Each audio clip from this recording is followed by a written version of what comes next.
hosted by ICICI Securities Limited. As a reminder, all participants' lines will be in listen-only mode, and there will be an opportunity for you to ask questions after the presentation concludes. Should you need assistance during the conference call, please signal an operator by pressing star and 0 on your touchtone phone. Please note this conference is being recorded. I now hand the conference over to Mr. Kunal Shah from ICICI Securities. Thank you, and over to you, sir. Thank you, Vikram, and good evening, everyone present on the call. This is Kunal Shah from ICICI Securities.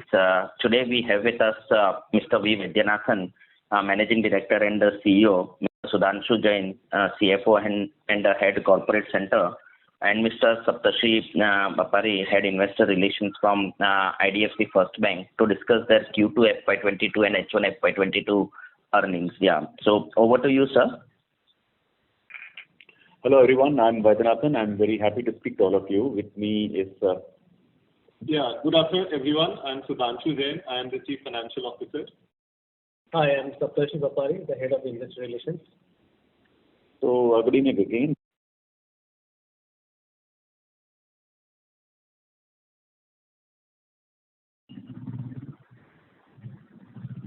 Hello. So this is the operator. I'm sorry, we are unable to hear you. Ladies and gentlemen, kindly stay connected. We seem to have lost the line of the management.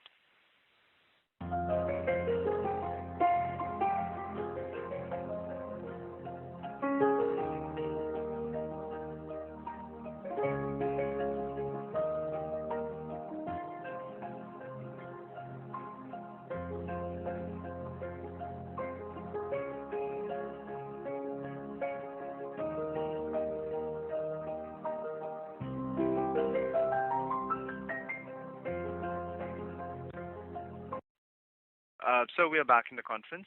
You may now proceed. Thank you. Hello, everyone. Good evening. Sorry for the line trip. Now, my name is Vaidyanathan, and I'm happy to speak to all of you. With me is... Good evening, everyone. I am Sudhanshu Jain. I am the CFO of the bank, and welcome all of you to the call. Hi, I'm Saptarshi Bapari, the Head of Investor Relations in the bank. Let's start now. Thank you. So we are going to try to take you through some brief numbers, and we hope to be able to address all your questions. Let me just start with a very brief remarks about what we saw this particular quarter. Our loan book at the bank level has now touched 1,17,000 crores. The retail assets of the bank is now 67%. The customer deposits of the bank is 83,900 crores. The CASA ratio is 51%. Capital adequacy is 15.6%. NIM is 5.76%. And our gross NPA is 4.27%, which has come down from last quarter of 4.61%. And net NPA is 2.09%, which has come down from last quarter of 2.32%. Now, while these were the headline items, I'd like to just dwell a little deeper and give you some deeper color into the whole thing. Now, in case you have the presentation with you, I'd like to take you straight to page 39, where we start with the retail liability franchise. On the retail liability franchise, which is basically the foundation stone to any bank, because you need deposits first to lend and then to make margins and to make profits and so on. So as far as deposits are concerned, we are happy to say that our CASA deposits of the bank continued at 46,269 crores this quarter, which is a marginal growth over the last over March, but that's when we reduced our interest rates. I call it marginal because if you see the absolute numbers, it's kind of flattish. But the one key thing has been achieved while in the process, because we dropped savings rates from peak rate of 7% to 5%, and really we are very happy to note that the numbers continue and our customers' relationships are sticky with us. We think it's because of a strong brand we enjoy, really good service we provide to customers. Interest rates are still attractive, and overall we think that we have a lot of momentum. A new number of bank accounts being opened in the bank continues to be very strong. So all things are good on the liability side. We really don't worry about it anymore. The other thing is upon the retail deposit rates. We have now dropped it down to really, I guess, among the as low as any other bank in the system. and as well as any large bank. And therefore, on the cost of funds front, we are quite attractive now, and that actually enables us to start participating in prime home loans as well. Number two, a CASA ratio is 51.28%, which we're quite happy about. We frankly had expected this to dip a bit when we dropped our interest rates, but well, it's still 50% plus. Number three is our core deposits, what we call the retail CASA, retail term, which is what we call the stickiest form of money. That continues to be strong at 64,000 crores. And so basically, all things go on the liability side. Like I said, if we want more money, we can raise it. At this point of time, our liquidity ratio is 174%. We would have loved it to be something like 120%. So clearly, we're having like a few 3, 4, 5,000 crores extra amount of liquidity, which is obviously draining our profitability. And we just hope that during the next quarter we can, drain out some of this excess liquidity. Then the second thing is about granularization of liabilities. There we scored some big hits actually. We are happy to say that deposits, which is above 5 crores, is now come down to as low as 19% from 72% at the time of mergers. You can really see it's a highly diversified liabilities base. Our top 20 depositors, which we should call ourselves the concentration risk, top 20 depositors, was 42% is now down to 9.4%. So all things good on top 10, top 20, everything. Now I want to move your attention to page 42. Page 42 is an important page. This talks about what is the extent of long-term legacy liabilities the bank still carries. As of September 30, 2021, we carry 27,667 crores of legacy liabilities on which we are paying an interest of 8.67%. The maturity of that is basically going to determine when we get, because we're going to obviously reprice this at like 4.8% or even less than that. So we have close to 1,000 crores to be taken out of repaying this money on a P&L sense on an annual basis. Now the question is, when does it mature? So in this financial year of FY22, 2,100 crores will mature. In FY23, 6,500 crores will mature. In FY24, 5,700 crores will mature. In FY25, 8,000 crores will mature. So that gives you color about when we will get to see the color of that 1,000 crores. That is as far as the liability side is concerned. On the asset side, let me keep very quick to you to share with you that the retail lending business has grown quite well. And our retail lending book has now crossed 78,000 crores. Then on page 45, basically you can see what is the breakup of the 78,000 crores. The home loan is 16% of the retail book. Loan against property is 20%. SME loans is 14%. Wheels is 13%. Consumer loans, which is basically consumer durables, personal loans, and two-wheelers and stuff like that. Wheels is two-wheelers part of Wheels. This is just consumer durables and personal loans and such products. That's 19%. And JLG and rural business is 9%. So that gives you a quick color about what is the breakup of our retail portfolio.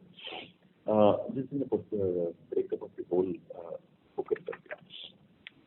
The next is we'd like to break up this portfolio not just within retail, but we'd like to break this up at a bank level. At a bank level, there are two ways to evaluate this. One is to evaluate this as a percentage of funded and non-funded, and the other one is to evaluate as a percentage of funded itself. So let me start with evaluating our book as a percentage of the total book, that is funded plus non-funded. So funded plus non-funded, if you take it as one block, 29% of that is corporate loans, 10% is infrastructure, 12% is loan against property, 9% is home loans, 10% is consumer durables, 8% is SME loans, two-wheelers is 4%, JLG is 5%. So and credit card is 1%. So you get a drift of the portfolio of I think it's 1,41,000 crores is the total funded plus non-funded book, and this is the numbers I told you. Now, if you take this as a percentage of funded book alone, there, home loan is 10%, loan against property is 14%, consumer loans is 12%, SME is 10%, and corporate loans is 18%, and infrastructure is 9%. So the short point of these numbers is that now our asset side is really well diversified across, let me say, corporate and even retail is really not one block. Retail, within retail, there is home, there is loan against property, there is consumer durable, there is vehicle loan, there is wheel loan, there is JLG, there is rural. So it is a really diversified business lines that we have, and we think that more as we go ahead, I'll share with you where is the growth coming from. Now, as far as growth is concerned, where really is it growth? Because after all, retail has grown by 30% during the last quarter. YOY. So September 20 to September 21. That's grown by 30%. So and at a bank level, it's grown 10%. Now, where does 30% come from? And that question is answered by thinking about home loans. So home loans has been a biggest growth area. Home loans have grown by 46% year on year. And really, we are finding that the check bounces in home loans is really low. We also find that, of course, if customers have enough LTV and there is emotional collateral and all that. And also, we have found that there is a significant demand coming up in home loans. Of course, it also helps the fact that we have entered into the prime home loan segment now, prime, because we brought our cost of funds down. So that's a big growth for us, 46% there. Loan against property has grown by 25%. SME loans have grown by 24%. Wheels, basically the two-wheelers and stuff like that, that's grown by 12%. And consumer loans has grown by about 27%. So these are our key growth areas. On the wholesale side, we had brought down the loan book, as you know, in the initial stages of the bank. Basically, we saw so many red flags, and so many accounts were blowing up, and we had just so many problems. So initially, we did bring down the wholesale book. But I'm actually happy to share with you that we are now at a particular, in fact, I'll share the numbers with you. On the wholesale side, which is a non-infrastructure corporate loans, and that book is now 21,056 crore. The infrastructure financing over and above this corporate loans I talked about is another 10,000 crores. So if you add 10,000 crores and 21,000 crores, that's 31,000 crores today. Now, what is our wish list? Is it that we want to keep bringing it down? The answer is no. We are frankly quite happy with the way we are now building our wholesale book.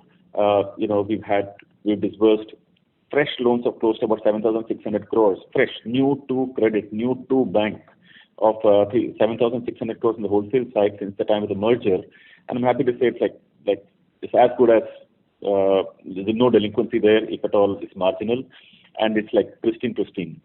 So therefore, we are quite comfortable with what we're doing. But the important thing is that we want to just do this in proportion to our network, and we want to do a good smell test on the customers whom we are boarding, so that we don't have any subsequent problems.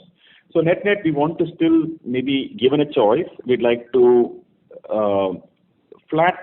keep a flat growth. We don't want to degrow it anymore, but really it will depend on the opportunities in the marketplace and the risk reward and our ability to stay competitive in wholesale, because remember that all the big banks are also fighting it out in the game and really offering very fine prices and so on. Now that's on the asset side. Now I'd like to come to asset quality, and then I'll move it from there. Now, asset quality front, I'm again happy to say that we are witnessing very good trends. First, the numbers put it other way. So in June 21, our gross NPA was 4.61%. Now it is 4.27%. Our net NPA was 2.32%. Now it is 2.09%. Now, during June 21, one large toll road account of about 860 crores had become NPA, because during COVID we could not get collections. Now that account is we feel that in the end that money will all come back. It's NPA, all right, 860 crores, but we feel that money will come back because at the end of the day, the client is begin to start getting revenues. COVID movement has all started, and all one second, some disturbance here. Basically, traffic flow has started, and so on and so forth. Therefore, we feel that money will come back, and if you adjust for that, meaning if you were not to consider there as an NPA for a moment, our gross NPA would be 3.47% and net NPA would be 1.42%. Now, let us break up this NPA for you between three categories. One is retail assets, one is wholesale, one is corporate assets, and one is infrastructure assets. On the retail side, pre-COVID, our NPA always used to be like close to 8 or 9 years now, has been a gross of 2% and net of 1%. At COVID, it touched 4% gross. In the peak of COVID, it touched 4% gross and 1.9% net. This quarter, it has come down to 3.45% and 1.66%. So you can see there is a dip quarter on quarter, 2 quarters running. Our own guidance is that we have earlier, a few times guided to the market that we will come back to pre-COVID numbers of 2% gross and 1% net. And it just has to happen. We felt that, and we guided for 22, 23 at some stage. But off late, now they're seeing the strong trends on collections that they're seeing. We feel that it will come back earlier than that, maybe 3 quarters or something. But certainly in that zone, we feel that gross will come down to 2-ish and net will come down to 1%. So really, seeing the collection numbers, etc., we are very happy, and we feel very confident of reaching our guidance ahead of time than what we guided earlier. And once, in fact, this retail NPA coming down back to 2% and 1%, which has been a historical rate, it's a huge positive news for us, not because the numbers itself are good, but more because the fact that even if an extraordinary event like COVID, could only disturb us maybe for a year, and after that we're back to pre-numbers, then it kind of, like an extraordinary event of a century, couldn't really disturb the long-term strength comes back. It gives us the confidence that we are on good track and so on. Now, the second bit I told you was the wholesale. On the wholesale side, there is a gross NPA now is 2.85 and 0.84, which is ex-infrastructure. And we're quite happy, I told you, and given a choice, we'd like to keep the book there. We have no intention of degrowing it. If it degrows, I'd say probably despite our efforts. The third is infrastructure. Gross NPA in infrastructure is 15.8%, and net NPA is 9.8%. But really, this is a legacy. And the good news is the book is only 10,000 crores now, sooner or later, maybe by the next 2-3 years, we'll wind this book down once and for all. So that's so much quickly. I talked to you about the key indicators and the gross and the asset quality. I'd like to stop here, and I'd like to request Sudhanshu to take us through the profit and loss that happened during the quarter. Thank you, Sudhanshu. Yeah, thank you, Mr. Vaidyanathan. So coming on, starting with the income, the bank's core operating income, which comprises of NI, NP, and other income, and excluding trading gains, it grew by 41% on a YOY basis from rupees 2075 crores to rupees 2930 crores. This included a growth in NI itself from rupees 1784 crores to rupees 2272 crores. As a result, the NIM for the quarter reached 5.76%, which was 4.91% in Q2 of last year and 5.51% in the preceding quarter. The NIM expansion was driven by gradual improvement in the cost of funds, mainly cost of deposits, as we have been bringing the saving rates lower. Coming on to the fee front, as we all know that last year during Q2, there was a COVID lockdown and the economy was stalled. But this year, whereas Q1 was quite impacted due to COVID wave 2, in Q2, economy has normalized quite a bit. Our disbursements are higher by 70% as compared to Q2 last year, and that has contributed to higher loan processing fees. Further, we have seen a huge traction in transaction-led fees and higher fees from distribution of third-party products and wealth management. The third part of the income is trading gains, which for the quarter were lower at rupees 122 crores versus rupees 335 crores in Q2 of the last year. So that's all on income. So I said initially that we had a robust increase in total income, core total income, which was at 41% on a YOY basis. As the economic activity picked up, the OPEX also increased by 47% from rupees 1610 crores in Q2 last year to rupees 235 crores in the current quarter. Again, this increase was linked to higher loan origination and higher collection expenses as the collection activity sort of picked up during the current quarter. We also continue to invest in digital and other initiatives, and also had opened up a few branches in ATMs last year, and hence that increase is also sort of coming in if we compare versus the last year Q2 quarter. The combination of all this has led to our core PPOP, excluding trading gains, increasing by 23% on a YOY basis. It has reached rupees 571 crores in Q2 of FY22, and this was rupees 465 crores in Q2 of the last year. On the provisions front, provisions for the quarter are lower at rupees 475 crores. This was rupees 674 crores in Q2 of last year, and this is significantly lower than rupees 1872 crores of provisions which we had taken in Q1 of this year. This quarter, we have utilized COVID provision of rupees 560 crores. We were holding COVID provision of rupees 725 crores at the beginning of Q2, and after this utilization, we are carrying forward rupees 165 crores into the future quarters. As we had indicated earlier, that we expect the provisions in H2 to be significantly lower than H1. The profit before tax increased by 72% on a YOY basis to reach rupees 218 crores in Q2. The corresponding number for Q2 last year was rupees 126 crores. The profit after tax again has been an increase of 50%, and it was rupees 152 crores for the current quarter. So we'd like to stop here and maybe take questions. By the way we written up the investor presentation, we haven't left nothing for imagination. We've given descriptive commentary out there. So but still, we're happy to take questions. Thank you very much, sir. Ladies and gentlemen, we will now begin the question and answer session. Anyone who wishes to ask a question may press star and 1 on your touchtone phone now. If you wish to remove yourself from the question queue, you may press star and 2. Participants are requested to use handsets while asking a question. We will wait for a moment while the question queue assembles.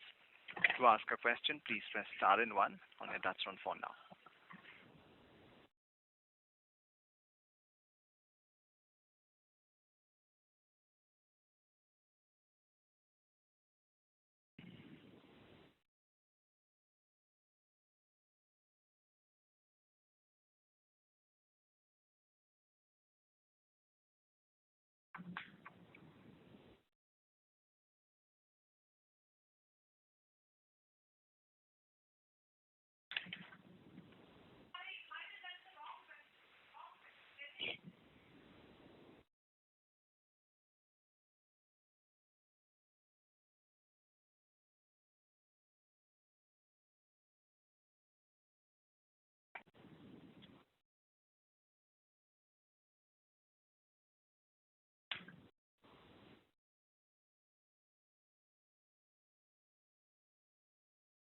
We have a first question from the line of Manish Nariwal from Fiducia Capital. Please go ahead. Yeah, thank you for this opportunity. And this question is from Vivekanand. Very good evening. It's a tall task managing bank and the condition that one is in right now. But then, as I understand, you are working on these guidance. Line's not clear. Is it better now? Because I'm actually talking on the handset. Is it better? Can you hear me? Yes, yes. Oh, thank you so much. So see, well, we've spoken about the way the liability side has been kind of controlled and excellent work. Now, I basically want to understand that, we are looking at the NIM of 5.76 now, which is a very, very fantastic NIM so long as the NPAs don't rise. Now, but then, we are also like focusing on prime home loans, where a significant amount of our asset book is now developing. So how, you just request your explanation on, how this NIM of 5.76 is happening when the prime home loan cannot be very high and the corporate book cannot be very high, because a good corporate book today cannot happen at a very good NIM. So your favor on that would be. So let's take one question at a time. So that makes our life easier. So this prime home loans, so to say, segment is a segment that has started recently. It has not yet, become a significant part of the book. So it has not yet started impacting the NIM. So we'll wait for its impact to play out as it becomes a more significant portion of the book. And I agree with you on the corporate side. Really good top corporates don't want to pay you anything more than maybe 7% or 8%. So 8 is rather rich in today's world, and so yeah, you don't get much rates either on the corporate side or on the home loan side. But then the good thing about home loans is that the operating cost is very low because you get a 20-year loan or a 25-year loan. So therefore, you can still manage to make a decent return. Okay. So given the focus on the prime loans and also, what is your understanding of how the NIM is going to pan out going forward? It's stabilized from here because end of the day we're also doing, it's not that we're doing only home loans, which is of course a relatively low margin, but we also do our other businesses which are giving us better yields, on which we have, short of the word master, but I can say specialized for the last maybe 10 years at a stretch. So we will continue to do those businesses, our low risk property and SME financing and wheels financing and two-wheeler financing. We'll keep doing all of that. So blend will continue to hold a good NIM, I'd say. Right? But it is stabilized. You can't just for clarity. Just because things moved from 4 to 5.7 doesn't mean it will keep climbing. It is stabilized. I guess probably like closer to 6 or something it should stabilize. Oh, at 6, I think it will be fantastic. Another thing that I wanted to understand about was that amongst the banks, you have a very good focus on the fintech side of it, like to support the fintech and get business out of that side. So, if you could just give some idea on that, as how that side of the business is panning out, and what is the cost implication and what is the revenue building implication from there? Well, we like the business a lot because there are two kinds of fintechs, as you know. One is, of course, a set of fintechs who are helping you along in the processing journey. For example, if some fintech is there to help you scan bank statement and give you a processed information about customer balances, etc. So that's one sort of fintech. The other sort of fintech are people who originate for you. We like both of them. So we do have digital partnerships where they originate, and for us it comes on our books. So in those cases, typically the operating cost etc. is quite low, and it's a straightforward marginal profitable for the bank. Okay. So I get that. Now, one thing is that over a period of time, obviously these people will themselves get to write the asset on their books. So, how will that kind of? I mean, is it going to be emerging as a big area or big source of growth for the bank? These fintechs, the originating fintechs. I don't know what is big because big is all a relative statement. But yeah, I mean, end of the day, the origination through partnerships, etc., is part of growth, and definitely it will be important. See, because India is so underserved, underpenetrated, and all that, we all know the numbers. So we don't have to reach everybody ourselves. So if it comes to the ecosystem and partners originating, we like to partner with them and we do it. So I mean, what I'm trying to say is that it will be important, of course, for us in the times to come. Important. Yeah, because why I'm asking this is that because while our target is to look at say 20-25% growth, we are still at about 10% YY. So that's where this question is coming from. Like the asset growth. No, nothing wrong with the question. I appreciate the question. See, the 10 you're not seeing because the wholesale book has degrown, like I told you, not by choice, but it's just happening to degrow a bit. So it's a blend is seeing 10, but if you see retail asset is going pretty well. I mean, we don't see any problem growing. I mean, we never suggest 30%, but certainly 25% growth, year on year for a long period of time. Honestly, I don't see a problem at all. Whether it comes to partnerships or our models that we've owned for a long time, or a mix of them all, we keep playing all the cards. Right. That sounds good. My last question is that are there any further plans on capital dilution in terms of further new shares issuance? Not now.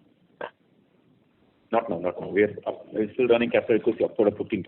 So we're not talking that language yet. Okay. So maybe like in FY23. We'll have to see, as it emerges. Okay. Thank you. Thank you for the answer. Thank you. Thank you. We have next question from the line of Ishan Agarwal from Erevna Capital. Please go ahead. Hi, good evening, everyone. Thank you for the opportunity. And just a request, if we could get the presentation at least 45 minutes before the call to study and analyze the information. I know it's our mistake this time because we were racing against time. The board meeting ended, and then we had a press release to issue and a investor session to load and this meeting to take. So we were just pressed for time. So maybe next time we'll do better the next time. So, a couple of questions. Firstly, what is the current blended yield on the retail loan book that we have? And given that our focus going forward will be growing the home loan portfolio faster than the overall retail book, where do we see yields for the retail book settling, maybe say in FY23-24? Yeah, see I think all of that blends back into the net interest margin actually. So that we've kind of guided that they should settle down like 6%. Okay. So actually, I had a question regarding our guidance too. So at the time of the merger, when the guidance for NIMS was given, that is in December 2018, the bank was netting off the BC commission from the interest income. Yeah. Now, since we are grossing it, ideally our NIM guidance should have been upped in our presentation. That's correct. But we anyway upgraded the guidance. But since you asked a very good question, let me just, for the benefit of other viewers, let me just explain to them what you asked. It may not strike them. See, basically the expenses that was being booked in our subsidiary company, expenses that were being booked in the subsidiary company are now being grossed up. So it's coming up in the NIM line as well as in the OPEX line. So that's the point the gentleman who asked me just asked. So as a result of it, the impact was about 50 odd basis points. How much? 40. The impact is about 40 basis points. So therefore, in other words, NIM went up by 40 basis points for this factor alone, and our OPEX also went up to that extent. So that's the point you were making. Now, the quick answer for this is that because this is how even our auditors felt it was more appropriate representation, and hence it was done. Now. So, hello.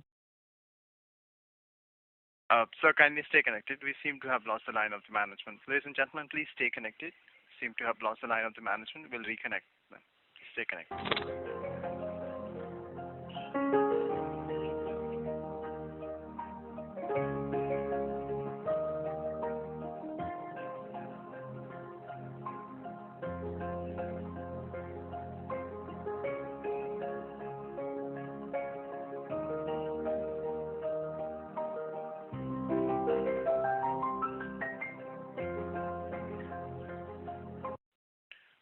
Welcome back in the call, sir. You may please proceed. Yeah, let me just continue. So basically, because of that one impact, our NIMs went up by about 40 basis points, and our OpEx also went up correspondingly. So it is a P&L neutral item. Now, to answer your question about the guidance, yeah, of course, when we guided for a NIM of 5 to 5.5. Now we are guiding for 5.5 to 6. So you can see these are automatically adjusted. Okay. And the bank's core operating other income has really surprised me positively. I mean, I'm wondering whether there is any one-off component or the entire thing can be assumed to be granular in nature. Yeah, broadly granular, yeah. No. I mean, we're not. We're building a core business that is strong on the core. So if you see when the loan book grows, automatically the income grows, and our cost of funds is only dipping now, but book is growing. So naturally, the income is going to grow. And when we we are trying to build just to get the philosophical point out of the way. The way we are trying to build the bank is that everything we do should be should be sustainable. Meaning that we wake up quarter 2, quarter 3, quarter 4, 1 year, 2 year, 3 year. We are trying to build something which will only increase one way, and that can come only when we do like core good quality core businesses. Right. Okay. So another question that I have is regarding our term deposits. So in every presentation in the past, we have given as an extra information that retail grew by this much and wholesale grew by this much, and hence our TD was flat. But this time, I think that information was missing. So can we just know what was the growth in the retail term deposits year on year? No, we have not. If you go and compare the slides, there is no information that's available in the previous slide. It's not available this time. So you got to really check the facts. So everything basically is the same format. It's just plugged in new numbers. So I want to correct you on that. Secondly, with regard to term deposits, exact numbers we'll share with you. Yeah, have the numbers. What's he asking? Yeah, so term deposits have grown on a year-on-year basis. The increase is about 5,000 odd crores. The team is just checking, but it should be broadly around that. So that continues to grow, and even if you see the CASA numbers, that has grown by 53% on a YOY basis. One second, as I spoke, I referred to a particular page. You can see page 41. It's all there. May I know your name? Who speaks? I'm sorry, I didn't catch your name. Ishan Agarwal. Ishan. So Ishan, it's there. The information asking is there on page 41. So that's why I said nothing has been omitted. Oh, sorry. Actually, the thing was the time was pretty less, so to see the presentation, I'm sorry about that. No, that's our mistake. So yeah, the term deposits has been, if you take a YOY number, it's been flat. It's like -4%. But the reason why this is happening is that as I told you, even at the current deposit rates, we are finding that our liquidity is like rather high, like high meaning quite high. Right. So therefore we are dropping rates. So I don't know if any of you heard the AGM speech also, and even our public commentary on this issue, that we are going to stall the growth of deposits for a while because this is just too much cash and it's a significant drag for us. So even next quarter, don't expect to see any growth in deposits because if deposits keep coming like this, then it's all going to drag us down on profitability. Right. So last question from my front. So for that our growth, that our deposits will stay where they are, it's planned that way, and we want to use up this cash in disbursements, and then we'll start growing again. And frankly, do you mind provide us with the gross slippages this quarter and also the write-off number for this quarter? Gross slippages. Yeah, so gross slippage for the quarter was about 1,600 odd crores, and this was a 40% lower than Q1, the previous quarter. And on a net slippage basis, the slippage was 900 crores, which was about 50% lower than Q1. Write-offs during the quarter was about 1,000 crores, and that also was about 50% lower than the previous quarter. So we will give you a little more color than what Sudhanshu left you with, what Sudhanshu shared. Let me give you 2 data points that will help you understand our SMA book better. Now, when you say slippage, obviously it comes into SMA. Now, depends on the stage of the bucket. Now, in the our total SMA 0 plus 1 plus 2 as of 31st March 2021 was 5,016 crores.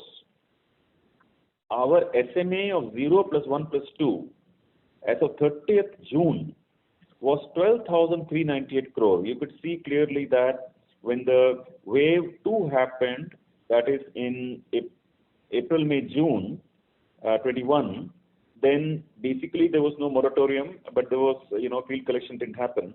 So 5,016 grew to 12,398. But we are rather happy among ourselves that this 12,398 as of 30th September has come back sharply or dropped sharply to 7,956 crores. So that's a steep reduction. And our own projection, internal projection for December is that it is going to come down sharply again.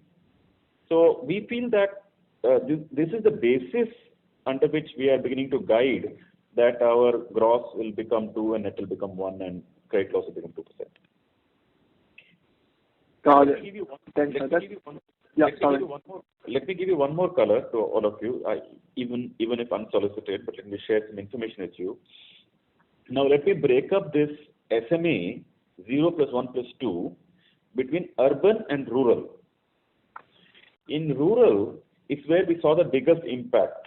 In rural, as of 31st March, SMA book 0 plus 1 plus 2 was 528 crores. As of 30th June, it increased to 6,258. Just, almost like a en masse movement of the MFI book happened between 31st March to 30th June. Now, as of September, that number has come down to 3,690 crores. So basically, the point is that the big impact was seen in the rural business. Now, let me tell you the urban business. In the urban business, as of 31st March, our SMA book, SMA that is 0 plus 1 plus 2, was 4,488 crore. As of 30th September, it's already come down to 4,267 crore. So our short summary why I shared the numbers with you was to just tell you that when wave 2 happened, the whole impact, or let me say the big impact was on the rural side. Urban book is it's come back to pre-wave 2 levels already, in fact better than pre-wave 2 levels. I just hope that color helped you understand what happened in our book actually. Yeah, thank you so much. That's very helpful. Next one is on the OPEX front. So I understand we are investing for growth right now, but it would be very helpful if you can give us some guidance on the second half. So we got about 33.6 billion OPEX this quarter. How should we think about the run rate for the second half? Can you repeat the question? We couldn't hear you very clearly. Sorry, am I audible now? My bad. That's right. Yeah, so just want to get some guidance on the second half OPEX run rate. Because this quarter we did about 24 billion, quite a sharp increase, but I understand that we are investing right now. Hopefully you can share some guidance on the second half OPEX. Yeah, our OPEX, I'd imagine that I guess quarter on quarter will go up a bit, but maybe not at the same pace. And this quarter OPEX went up compared to the Q1 because the economy, in Q1, as you know, there was very less economic activity. There was no disbursals, so disbursal related fees, etc., need not be paid. Suddenly this quarter disbursals came back so strong, so we had to incur the origination costs. Similarly, in collections in first quarter, very little collections. So field collections, so the billings was lesser. This quarter collections came back strongly. That's why you saw the SMA numbers. I told you how SMA has come down so sharply. So we had to pay for collections. So let me just say that basically economic activity revived, business improved, so the expenses came with relate to that. Got it. Thanks so much. And last one is, sorry, go ahead. No, and when we look ahead, therefore, we feel that, with, of course, the increased business, ours is such a business where there is a certain amount of costs that are incurred with the origination itself, because to the extent it is sourced by direct marketing, associates, etc., you simply pay. Similarly, to the extent collection agencies collect it, you pay. So to that extent, there is some variability involved in it, but things should stabilize from here because as you start doing more of digital and all that. Right, got it. Thanks. That's very clear. And last one from me is on the COVID buffer write-backs. I'm a little bit surprised that, if I'm not wrong, we wrote back 560 crores this quarter. That's more than, I think, 350 crores we built in the last quarter. And I'm a bit surprised because none of the other peers seems to be writing back provisions, or not at least at this extent. And I guess there might be some wave threat over there. So just want to get your rationale and also thinking about the provision write back part. There is actually, on as far as collections are concerned, there are certain benchmarks we use for us to understand what the next quarter's provisions will be. And they are basically three. One is how many of our customers are bouncing their checks, that is check bounce. When we say check, we mean check, mandate, everything. Number two, we check of those bounces, how many of them are we are able to collect on them within the same month. We call it collection efficiency.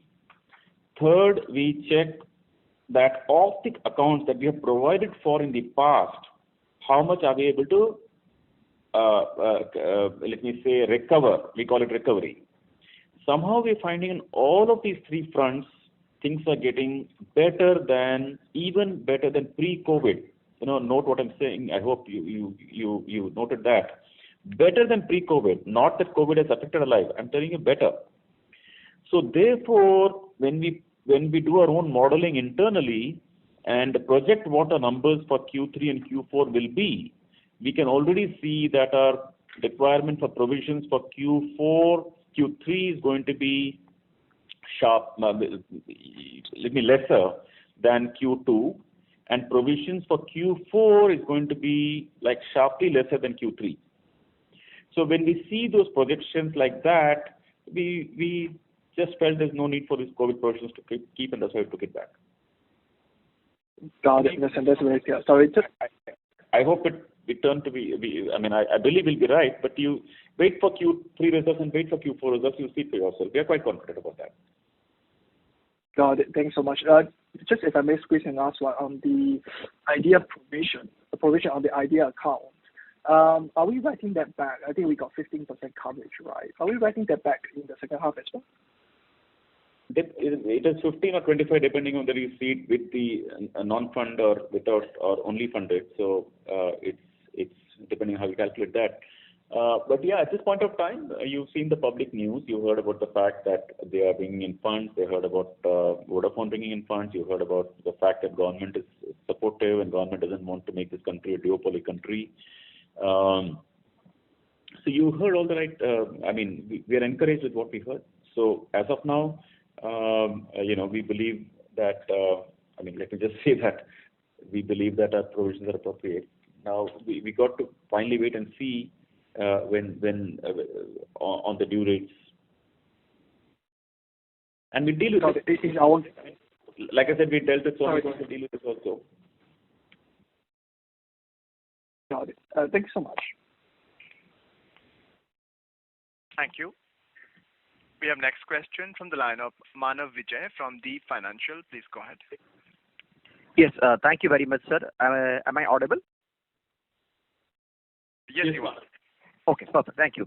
So, sir, I have three questions actually. So, first is actually on the loan book growth. Second is on actually cost to income, and third is on CASA. So the first on loan book growth. So you have been guiding for last few quarters that you will try and grow your retail book by around 3,000 to 4,000 crores every quarter, and that much kind of a degrowth we will have on the wholesale book side. Now, in this quarter, you are saying that you are getting comfortable as far as the wholesale side is concerned with the size of the book that you have, and you will try and basically increase that book as well. Now, retail book will continue to grow 20 to 25%. Maybe the pace at which it was growing. So now, now does that mean that on the overall book, the growth could be slightly higher, maybe let's say 20 to 25% at the overall book instead of just at the retail book? See, the wholesale is not a strategy to degrow because, like I said, we're getting comfortable with the kind of book size we have, like 31,000 odd crores. But it's kind of stabilized. We don't claim that we're not saying that we'll grow it from here in any aggressive manner. I want to make that clear, because we are happy with the quality of the book we have on the wholesale side, because all the problems that had to be accounted for has been accounted for in the last 4-5 years. So therefore we expect this to stabilize from here. So I don't say that we'll grow it from here, because in the wholesale book to even keep it flat at this point of time, you see the Indian economic wholesale rate book is not exactly growing either. It's kind of flat only. And there is intense competition in this business from the large banks, like crazy. So for our bank to even keep flat will probably be an achievement. So we don't intend to grow it from here. The rest remains retail. Retail, I told you, about 25%. And by the way, it doesn't mean that the book will necessarily not be flat, because remember there's a infrastructure book of 10,000 crore that we have no intention to grow. So that will wind down. So the non-infrastructure book of 21,000 crores, well, it's a hard climb for it to even sustain itself at 30,000 in the sense that to replace the infrastructure book. Sure. So that means all I meant to say is that we don't want to run it down. We want to, given a choice, we'd like to keep it flat. The rest we'll have to see how the market is. Okay. My second question is actually on the cost to income side. So now for FY20 you are close to 74% cost to income. 21 again you are almost at similar number. You have done slightly better as far as this H1 is concerned. Now, considering the way you are now, growing your retail book aggressively, the cost of funds are coming down. Is it possible for you to guide us for FY23 and for 24? What kind of cost to income is possible? We've not put out a public number about how much it will come down to, but definitely you can take it that this will come down. As to what extent it will come down, I don't think we put out a number, but maybe we'll try to. So the thing is that if you just do one favor and go to page 20 of the experience we've had on this front, even in Capital First, when the business was being set up, a lot of people misunderstand this thing of cost to income. They look at our cost to income, say, oh my God, you're running at 80%, other banks are running at whatever, maybe 40% or 50%, and they say, oh my God, you got too high of cost to income. But they're all missing the point. We are a new bank. We're not just a new bank. We're a new bank with starting up loan book of 75,000 crores of IDFC and some 25,000 crores of Capital First. New bank, 1 lakh crore of loan book, no CASA. What does the bank do? And that too with very low NIMs. So, and the NIM pre-merger was 1.56%. So, and even if you adjust back for that 40 basis points for the previous gentleman, it's probably 1.9%. Fine. What do you do with 1.9%, have such a large loan book and no CASA and no retail liabilities? So what does the CEO then do? Then you go out and put the expenses, put the branches, put the network, do whatever you have to do. So that comes with an OPEX. Now, therefore, our OPEX cost income today, in the early stage of a bank, infrastructure bank converting to this one, cannot be compared with some bank who's been there for 25 years and already amortized all its OPEX. So this is the key point to note. Therefore, what is the guidance? Guidance is follows. I want to take you back in time just to remind you, not for anything else. For those of you who are investing Capital First, please, at that time in 2009-10, cost income was 128%. Then when we started building retail, for 4 years it was 80%. It didn't come down. It kept going up actually. It went to 72 to 74 to 78 to 80 for 4 years. Then when the scale started building up from there on, 80 came down to 71 in 2014, 59 in 2015, 51% in 2016, 51 in 2017, and 48 in 2019. So the point I'm trying to say is that there's no shortcuts in life. This is the way it is. And initially, when the bank is built up, cost income is high. But I am I'm very sure that now onwards, when the scale will build, cost income will come down. So you will see our bank touching 50% kind of cost income in due course. There's no doubt about that. It's just the way the model is.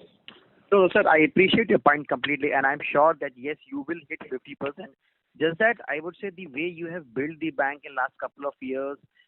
So as far as the liability side of bank is concerned, you have taken care of that absolutely well. Now, as far as the asset side is concerned, you have taken very well.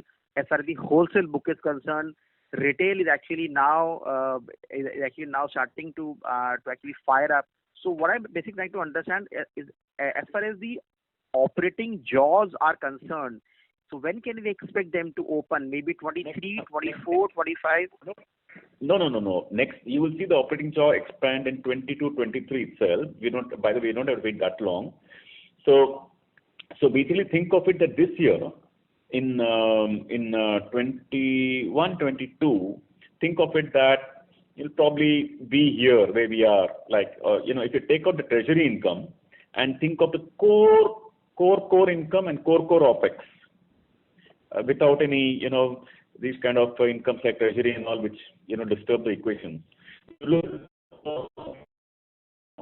And maybe for the next 1 or 2 quarters, we'll probably be here. I can't give you more happier expectations from that because it won't happen.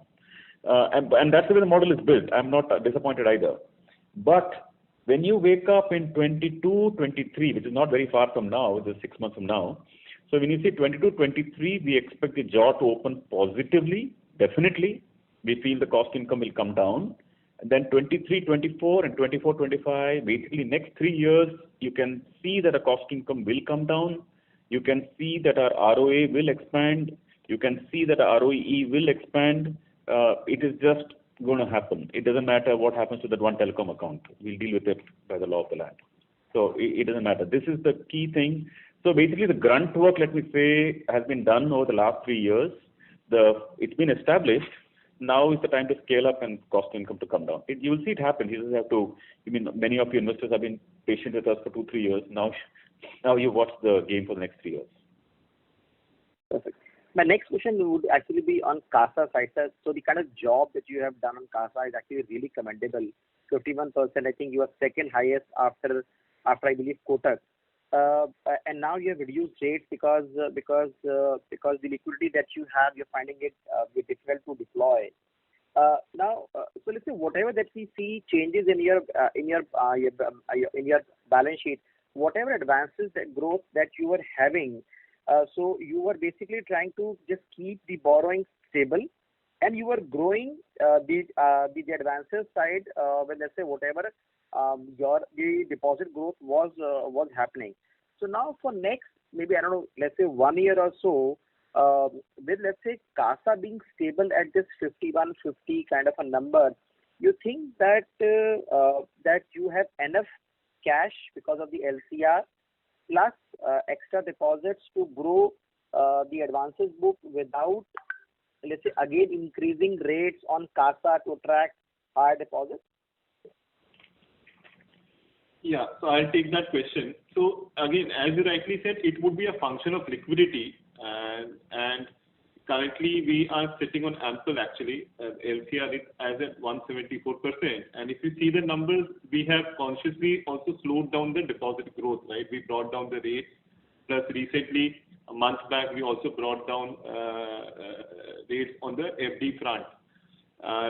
Having said that, right, as growth comes back in H2, which we are very confident of, right, we would want that some of this liquidity which we are carrying excess normalizes, and the regulatory requirement for LCR is 100%, but internally we will definitely keep a good cushion over that. but certainly 174% is a very high level at present, right? It also has a drag on our NI. So we will continue to sort of accordingly pace our deposit growth and to meet our asset requirements. If you see our balance sheet numbers, borrowings have also increased by a few thousand crores over last couple of quarters. That is because we have raised alternate money in the form of refinance, where the rates were very attractive, and it also gave us long-term money. So we'll balance it between deposits and borrowings, and we will pace it according to our asset needs. And to your question about whether we'll increase interest rates, we have no plans to at this point of time, but we never want to take fixed position on these things. We'll see. Suppose 3 quarters from now, our growth is strong and we need deposits. Who knows what we'll do? Thank you. We have next question from the line of VP Rajesh from Banyan Capital. Please go ahead. Hi. Thanks for the opportunity and congratulations on a good set of numbers. Most of my questions have been answered, but just one question regarding the letter that you received from IDFC Limited. I was just wondering if there was any board discussion on that, and what are we thinking in terms of the reverse merger with the IDFC Limited, if at all. As I can only tell you what's already public, so rest what is not public, when we'll inform the exchanges, then we'll inform you. As of now, the only facts are that they have written to us saying that please let us know how you think about it, and because we meaning IDFC Limited have said that we are planning to exit our positions in the companies we have, and we will look forward to talking to you. So that's their position. We discussed this at our board, naturally, because it's come to a bank and it had to be discussed at the board. And we'll be responding to them. And whatever we respond to them, we'll make it public. Okay. All right. Thank you.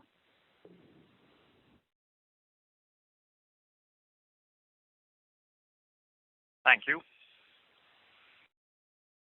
We have next question from the line of Sagar Shah from SK Analytics. Please go ahead. Yeah, this is Sagar Shah. First of all, congratulations, sir, for excellent set of numbers. Thank you, Sagar. Yeah, I just had one question actually. Regarding our, as you said about our corporate loan book, about you in the future you ought to maintain the corporate loan book as in where it is right now, around maybe 30% as you guided earlier. We wish to. Okay. So basically, I just wanted to know that in the corporate loan book, which areas are you exactly targeting actually? Because in the past we have had severe burns regarding our loan book actually, and you can say the previous lending of IDFC has had something like effects. So for the future, which measures have you taken, or maybe what underwriting skills have you are you planning to take for better corporate loan book quality? We understand your concern, and I think it's a legitimate concern you have.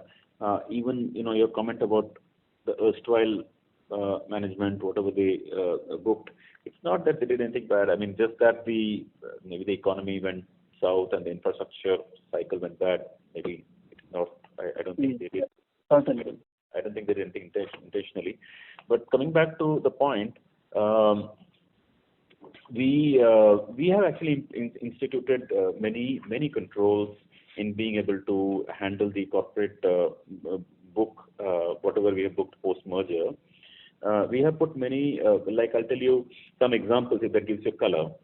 We say that any entity that comes, we say that the smell should feel good, because there are so many entities where numbers may be good, but people just don't say right things about them when you touch around. So we actually tell every relationship manager that you've got to attach your own personal assessment of what you think of the group on the basis of what you've touched and smelled about in the market. Number two, we say that every RM has to sign off when you make a recommendation so that your name is on the file forever and that you recommend this case on the basis of your strength. Number three, we look at the cash flow, and then we want to convince ourselves that the cash flow is good. Number four, we look at leverage ratios. Number five, we say that we ask ourselves this question that if this person will raise equity, will this person be the sort of person who will get equity in the marketplace if they were to raise and if they wanted to get the necessary funds or equity or even debt for that matter? Do you think other people will lend to this person if they were to go out in the market? Then of course we check about security, and so on. So basically, whether it is financials, leverage, cash flow, smell, references, we do all the checks, and finally we have kept a pretty low threshold to go to the credit committee because we feel that more eyes are better than one. So, and we don't take it emotionally if some member of the credit committee feels I'm not comfortable, I'm going to drop it. Okay, drop it. I mean, basically, we feel, unless we feel strongly about a proposal. So what I'm trying to say is that we just put a set of things about the way we think about this. We actually made a grid around it, and we got to necessarily fill up every part of the grid to feel comfortable. So we've done all that, and frankly, it's paid off very well, and we thought this through pretty early in the game, around 2000, very early in 2019. And I'm happy to say, like, we've done over 120 accounts. Not a single one of any material size has blown up within 3 years. So basically, in your experience of last 3 years, are you targeting any sector, or have you something like shortlisted some few sectors which are actually of your interest to lend in the future? It's more about what we don't want to do, because we do, corporate sector is a pretty wide area. We like, exactly. I mean, it's very hard to pick a finger and say that we want to do only 3 or 4, because we're not exactly the only lenders in the market to be so choosy. So we are in the market. Writing down your infrastructure loan books, obviously. Yeah, like for example, exactly, because we don't want to do infrastructure, for example. Yeah, it's a no-no. Or you say that, listen, if there's some particular industry itself has a pretty gloomy future, then you say don't say no to that. So basically, it's more the exception. Otherwise, we're okay. We do. Even if an NBFC came to us and we felt comfortable with an NBFC, we'll do it. I mean, we're happy to do it. So it's basically our comfort based on those criteria, and these are pretty written down criteria. It's not purely to anybody's judgment. Okay. Thank you so much, sir. Thank you so much. All the best for the future. Thank you very much. We take the last question from the line of Shashank Sharma from Axis Capital. Please go ahead. Hi, sir. I had a couple of bookkeeping questions. First, on that toll account, so is the ongoing, apart from the 3-4 month delay that has already happened and which caused it to slip, are the monthly collections today 100% on that account? The forthcoming collections?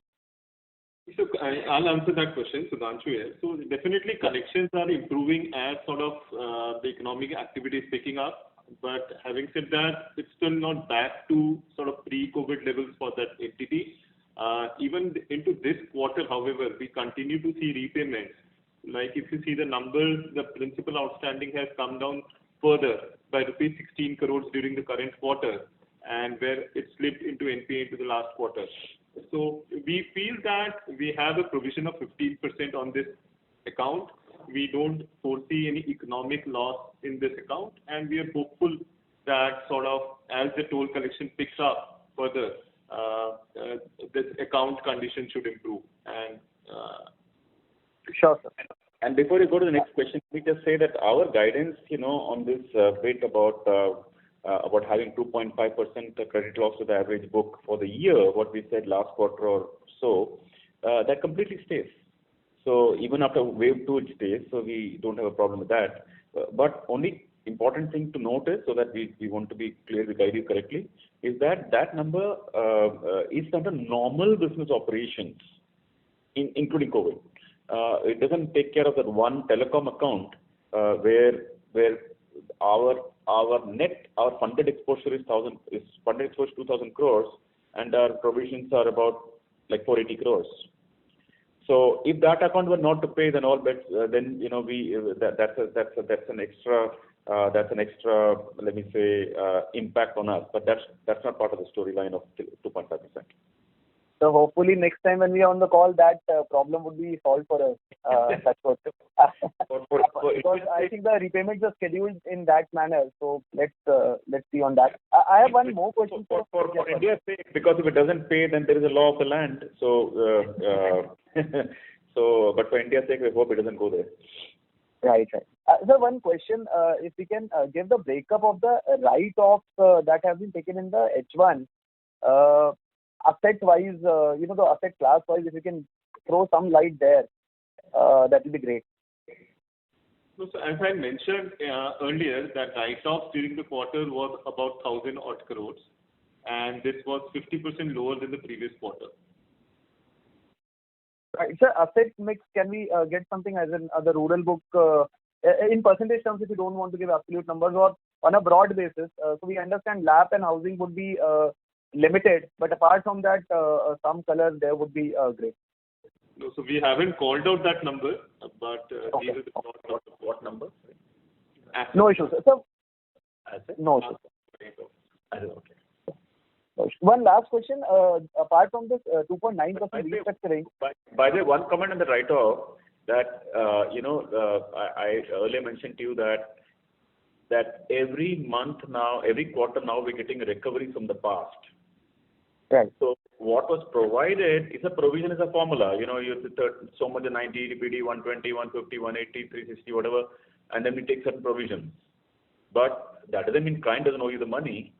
So we are getting recovery against the past dues. So that is one of. So I just want to let you know that that's one good thing in retail, that even if the customer behind schedule, you can hope to get. Many of them do pay back. Sorry, back to you. Sure, sir. So one last question from my side. Apart from this 2.9% restructuring, is there any additional restructuring under erstwhile MSME schemes, etc., that we have? That's part of this number. Okay. Thanks a lot. Thank you, sir. Wish you all the best. Thank you. Thank you. And Thank you. Frankly, all of you were very engaged and asked really good, insightful questions. So we want to thank you for being here with us today and asking us whatever you did. Thank you very much, sir. Ladies and gentlemen, that was the last question. I now hand the conference over to Mr. Kunal Shah for closing comments. Over to you, sir. Yeah, thanks, Vaidyanathan sir, for patiently answering all the questions and laying out the strategy as well as the guidance in terms of how we would be moving. And wishing everyone happy Diwali in advance. Yeah, thanks. Happy Diwali to all of you, friends. Thank you. Thank you, Kunal, and thank you, everyone. Thank you. Yeah. Thanks, Kunal. Bye-bye. Yeah. Thank you very much, sir. Ladies and gentlemen, on behalf of ICICI Securities, that concludes this conference call. Thank you for joining with us, and you may now disconnect your lines.